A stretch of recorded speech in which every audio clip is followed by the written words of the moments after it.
જેતપુરમાં વિભાણી પરિવારે પોતાના ઘરના મોભીનું અવસાન થતાં પરિવારે ચક્ષુદાન કર્યું છે। જેતપુર અમરનગર રોડ પર વેકરિયાનગરમાં રહેતા વિભાણી તેજસ ભીખુભાઈનું મોત નીપજ્યું છે।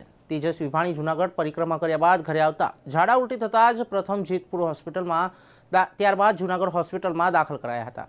ત્યારે 27 વર્ષીય તેજસ વિભાણીનું સારવાર દરમિયાન મોત થયું હતું।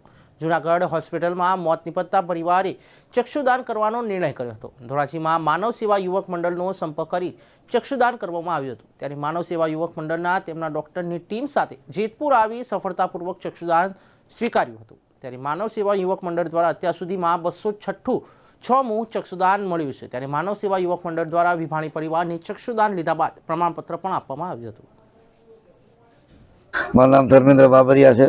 આજે અમે જેતપુર આવ્યા છીએ। અહીંયા તેજસભાઈ વિભાણીનું દુઃખદ અવસાન થતાં એમના પરિવારજનોએ અમને ચક્ષુદાન માટે ફોન કરેલો, એટલે અમે આજ ચક્ષુદાન કરવા આવ્યા છીએ।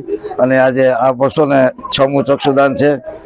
આ ઘટના દુઃખદ છે, પણ ચક્ષુદાનથી 2 અંધ વ્યક્તિઓને નવી રોશની મળશે। એ બદલ અમે વિભાણી પરિવાર અને એના કુટુંબીજનોનો આભાર માની છીએ અને લોકોને વિનંતી કરી છે કે આવી દુઃખદ ઘટના બને તો આ શરીરને આપણે અગ્નિ સંસ્કાર કરીને રાખ કરી, પણ જો ચક્ષુદાન કરો તો 2 વ્યક્તિ દેખતી થાય।